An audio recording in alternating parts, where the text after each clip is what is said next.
Bonjour à tous, ravi de vous retrouver. À Gangnam, le prix moyen d'un appartement dépasse 1,5 million de dollars. Juste de l'autre côté de la rue, une femme fait cuire des ramen sur des briques et vit avec moins de 200 dollars par mois. Voici Gurong, le dernier bidonville de Séoul. Pas d'eau courante, pas de carte d'identité. Pas d'adresse, rien que des promesses en l'air. Plus de 2000 personnes y vivent encore. Pourquoi le gouvernement a-t-il essayé de l'effacer de la carte pendant 30 ans? Selon le ministère coréen de la Santé et des Affaires sociales, en 2024, plus de 300 000 personnes à travers la Corée du Sud vivent dans des logements de fortune ou non conformes. Rien qu'à Séoul, on dénombre officiellement encore plus de 3000 habitants dans le village de Guryong, Ogurong, comme l'appellent les locaux. Pourtant, le chiffre réel est probablement plus élevé. Un ancien urbaniste de la ville de Séoul a déclaré au Korea Herald: « Des familles entières vivant sans adresse n'apparaissent pas dans le système. Pas de carte d'identité, pas de recensement, pas d'aide, c'est comme si elle n'existait pas. » Il ne s'agit pas seulement de pauvreté dans une lointaine banlieue, c'est la pauvreté au pied de gratte-ciel valant des milliards de dollars. Depuis certaines cabanes, on peut littéralement voir la tour Samsung étincelante. 20 étages plus haut, une habitante, Madame Kim, âgée de 71 ans, a dit « Parfois, je me demande s'ils savent que nous sommes là. En bas, ou si nous avons simplement été effacés. » Ah, et vous n'avez encore rien vu. Car dans le prochain chapitre, nous entrons dans Gangnam même. Des voitures noires et polies vrombissent doucement sur de larges routes impeccables, des enseignes à LED scintillent au-dessus des vitrines de luxe. Louis Vuitton, Cartier, Rolex, empilés comme des trophées derrière les vitres. C'est Gangnam, le quartier le plus riche de Corée du Sud. Selon un rapport de 2025 du service d'information statistique coréen, le loyer mensuel moyen pour un appartement à Gangnam a maintenant dépassé les 4 millions de won coréens, soit environ 2700 €, pour acheter une modeste maison ici. Cela vous coûtera, en moyenne, plus d'1 350 000 €. Mais faites quelques pas. Vous trouverez des ruelles fissurées cachées derrière les halls d'entrée des tours. Vous verrez des remises transformées en maisons. Des ordures soigneusement empilées contre des murs rouillés et des portes en contreplaqué au lieu d'acier. Ici, à Gangnam, une place de parking peut coûter plus que ce qu'une famille gagne en un an. Pourtant, à quelques mètres de là, une vieille femme vend des chaussures d'occasion sur une bâche. À côté d'un trou dans le mur qui mène à un matelas et un ventilateur cassé, un homme que nous avons rencontré, Monsieur Park, 64 ans. Vit dans un logement en demi-sous-sol, il était ouvrier dans le bâtiment jusqu'à ce que son dos le lâche. Maintenant, il survit avec 180 € par mois d'aide de base. Sa fenêtre donnant sur un mur de briques. Avez-vous changé votre vision de Gangnam? Dites-le moi dans les commentaires, surtout si vous avez visité ou si vous vivez à proximité. Et n'oubliez pas de nous soutenir en aimant la vidéo, en vous abonnant à notre chaîne et en activant les notifications.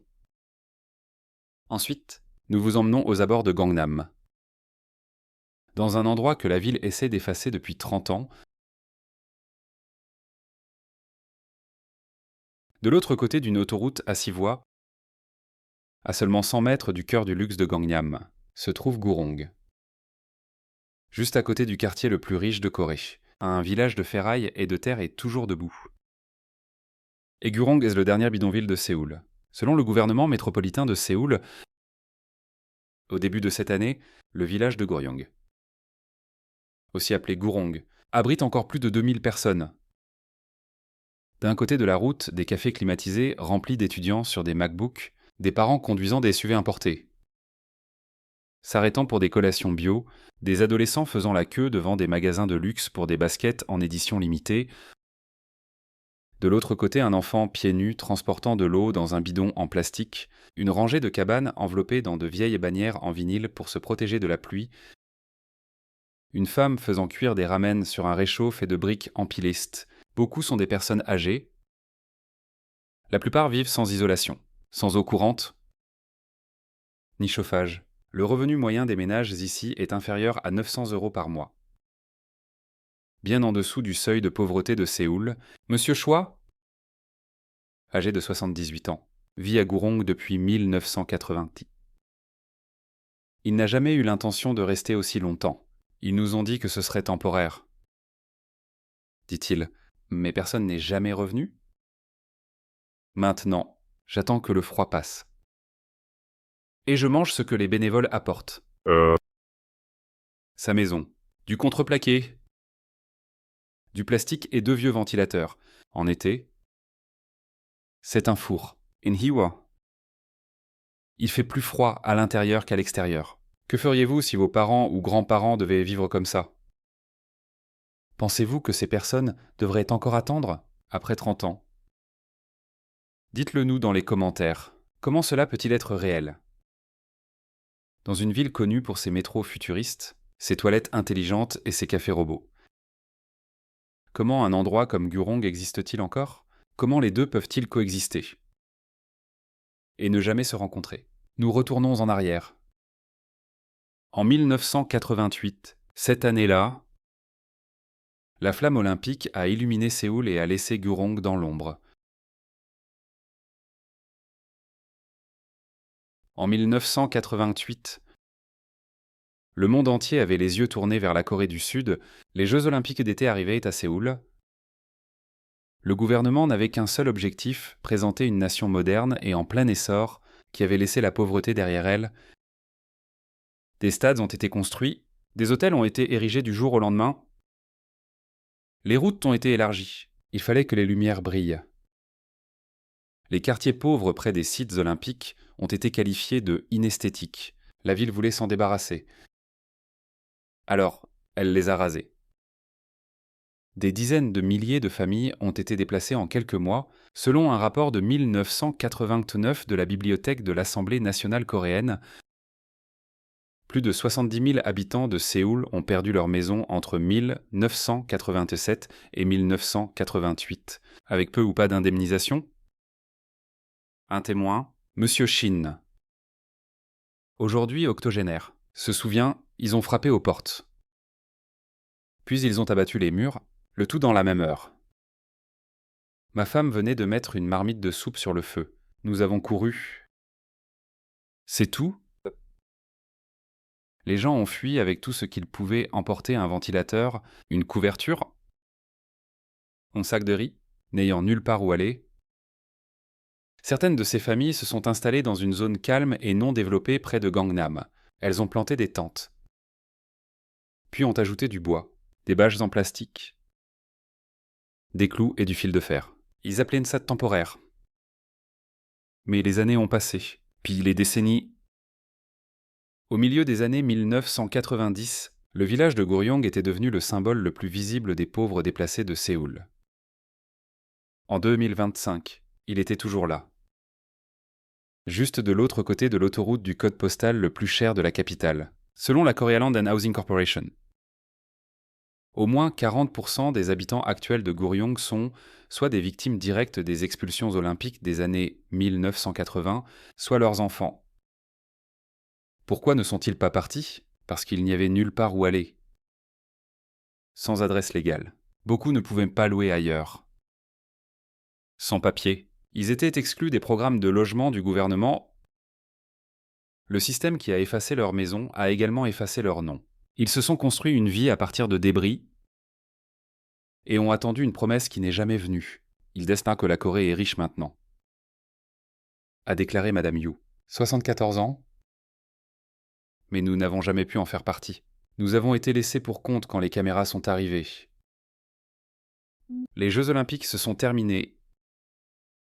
Les stades se sont remplis. La Corée du Sud est devenue une réussite mondiale. Gurong est resté dans l'ombre. Invisible, sauf pour ceux qui y vivent. Maintenant, nous entrons à l'intérieur pour voir comment vivent les oubliés et comment ils continuent. Même quand le monde détourne le regard. Vivre dans une boîte de la taille d'une chambre. Une seule ampoule. Pas d'isolation? Juste des murs en plastique qui fondent en été et se fissurent en hiver. Le sol est en terre battue. La pluie s'infiltre par le toit, le vent siffle dans tous les coins. En été, la chaleur à l'intérieur peut atteindre plus de 40 degrés Celsius. Soit 104 degrés Fahrenheit in Hiwa. Le froid mort. Les feux de charbon sont la seule source de chaleur. Et même ceux-ci sont dangereux. Au cours des 5 dernières années, 9 incendies à Gurong ont détruit des dizaines de maisons, selon l'agence de presse Yonhap. La plupart des gens ici ne sont pas jeunes. Ce sont des personnes âgées. Elles sont seules. Il n'y a pas de retraite à Gurong. Juste la survie. Prenez Monsieur Lee. Âgé de 81 ans, autrefois concierge dans les immeubles de bureaux de Gangnam. Il vit maintenant dans une cabane faite de contreplaqué et de plastique de récupération. J'ai travaillé pendant 40 ans, dit-il. Mais je n'ai pas de pension? Pas de famille. Juste cette pièce et un sac de riz.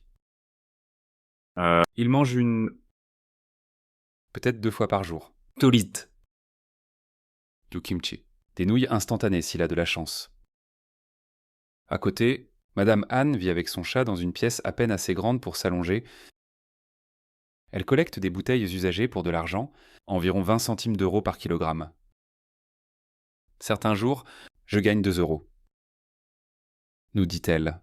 Certains jours, rien. Beaucoup de ces résidents n'ont jamais été officiellement enregistrés, pas de carte d'identité, pas d'adresse, sans papier. Ils n'existent pas dans les bases de données du gouvernement. Cela signifie pas d'aide au logement, pas de soins de santé, pas de revenus de base. Gurong est l'une des plus grandes communautés non reconnues de Séoul. Ils sont invisibles sur le papier, mais bien réels dans la vie. Ils regardent la ligne d'horizon de Gangnam depuis une fenêtre cassée. Ils entendent la musique des bars et des concerts peints. Ils sentent le parfum des voitures de luxe qui passent.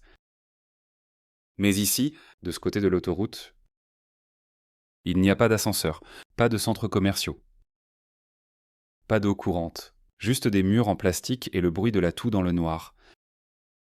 Et pourtant, ils tiennent bon à travers les vagues de chaleur, à travers les vagues de froid, à travers le silence. Mais la question maintenant est, après toutes ces années d'attente, l'aide viendra-t-elle un jour? En 2011, le gouvernement a promis que Gurong serait relogé. Bientôt, ont-ils dit? Un plan a été annoncé. Un avenir meilleur a été promis. En 2015, c'était officiel. Sur le papier, plus d'une décennie plus tard. La plupart des habitants de Gurong sont toujours là, à attendre. À geler, à vieillir.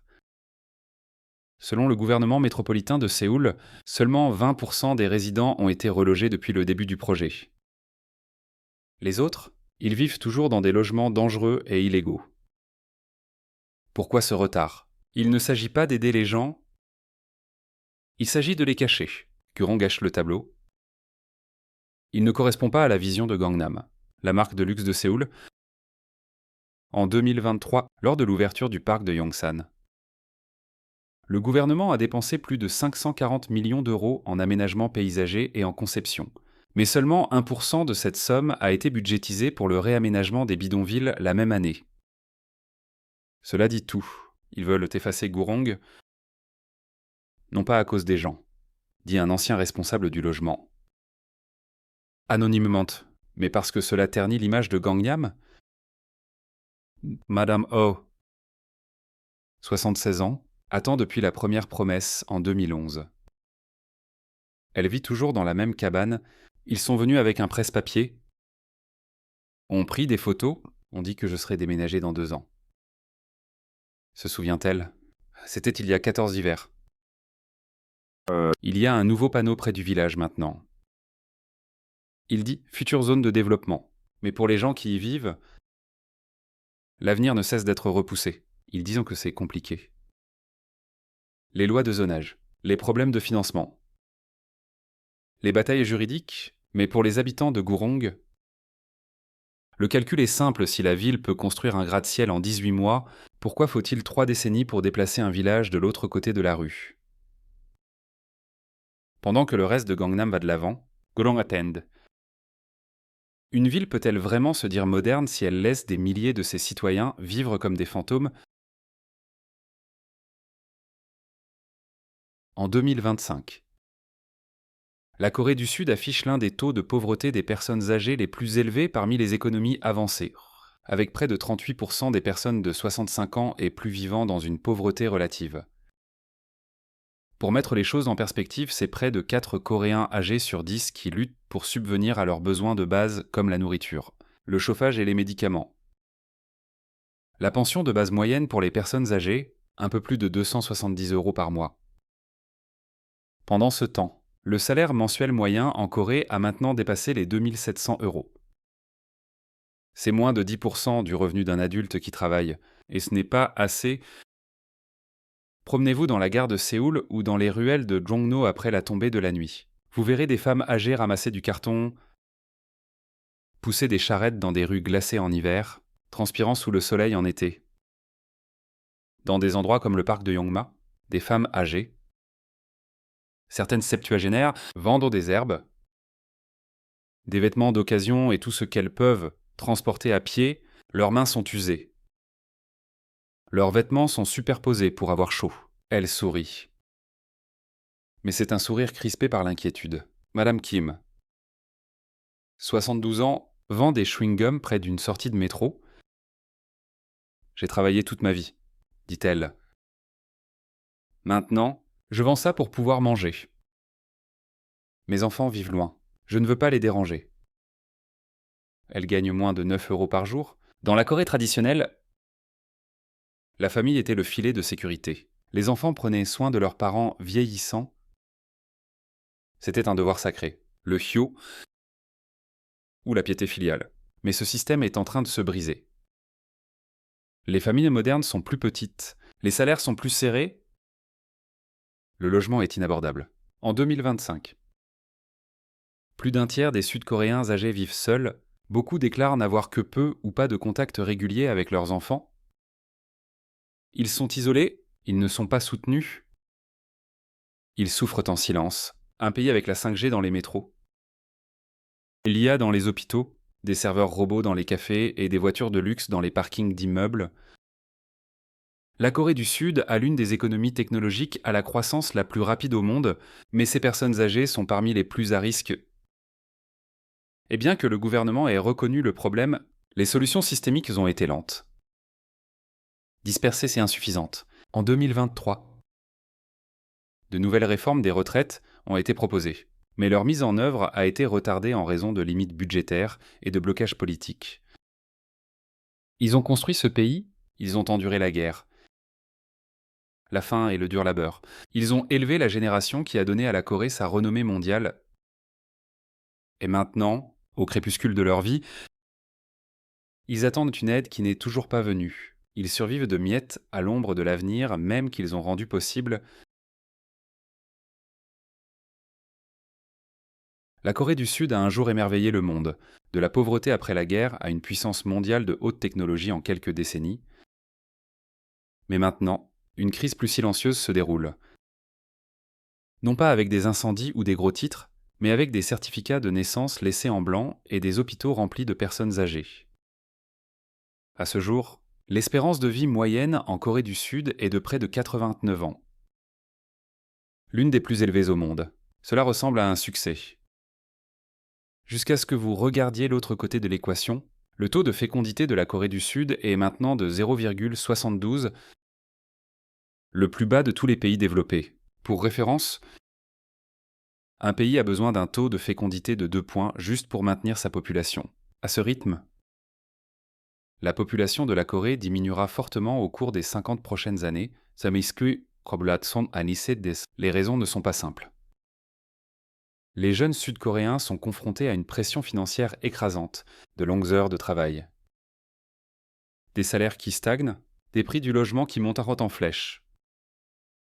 En particulier dans des villes comme Séoul, pour beaucoup, Le mariage ressemble à un luxe. Des enfants, un rêve encore plus lointain. Dans une récente enquête de 2025 de l'Institut coréen pour la santé et les affaires sociales, plus de 65% des Coréens célibataires âgés de 20 à 39 ans ont déclaré qu'ils n'avaient pas l'intention de se marier ou d'avoir des enfants, principalement en raison de l'anxiété économique. Aujourd'hui, de plus en plus de femmes sud-coréennes poursuivent des études, des carrières et l'indépendance. Mais au lieu de soutien, elles sont souvent confrontées à un retour de bâton culturel, les rôles traditionnels persistent, les lieux de travail exigent de longues heures, la garde d'enfants est chère.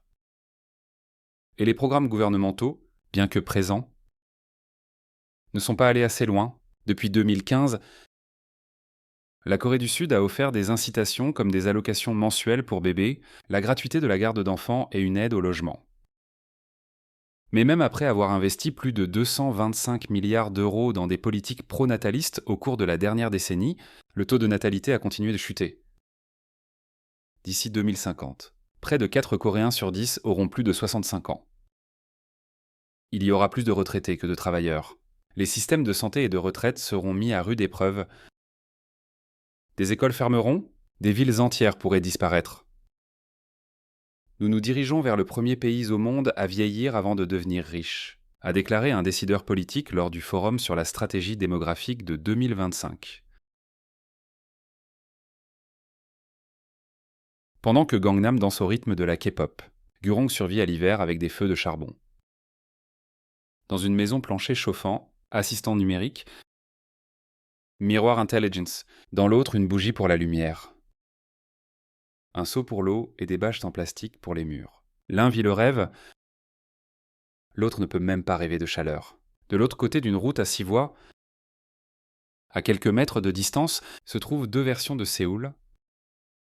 À Gangnam, le revenu moyen des ménages dépasse maintenant les 90 000 euros par an. À Gurong, beaucoup vivent avec moins de 4 500 euros par an. Certains survivants avec des allocations mensuelles de moins de 180 euros. À quel point un pays peut-il être vraiment moderne si des milliers de personnes vivent encore comme des fantômes dans son quartier le plus riche et le plus célèbre? À quel point une ville est-elle intelligente si elle laisse ses aînés mourir lentement derrière les lumières et les publicités de mode? Jusqu'où sommes-nous vraiment allés? Si le progrès n'est que pour certains, vous avez vu les chiffres. Vous avez entendu les histoires, mais derrière chaque cabane à Gurong se trouve une personne. Avec un nom, un souvenir. Une vie qui compte. Ils ne sont pas paresseux. Ils ne sont pas oubliés par choix. Ils sont victimes d'un système qui les a exclus, puis n'a jamais regardé en arrière. Quelles sont vos pensées? Pensez-vous qu'une ville peut être considérée comme moderne si cela se produit encore? Dites-le nous dans les commentaires. Nous avons toujours hâte d'en savoir plus sur vous. Et n'oubliez pas de vous abonner, d'activer la cloche de notification pour que nous puissions vous revoir dans notre prochaine vidéo. Merci beaucoup d'avoir passé du temps avec nous aujourd'hui. J'espère que vous avez apprécié, votre soutien compte vraiment pour nous. Je vous souhaite le meilleur. Si vous avez aimé la vidéo d'aujourd'hui, n'hésitez pas à cliquer sur le bouton j'aime et n'oubliez pas de vous abonner à la chaîne. Merci beaucoup d'avoir regardé et à bientôt dans la prochaine vidéo.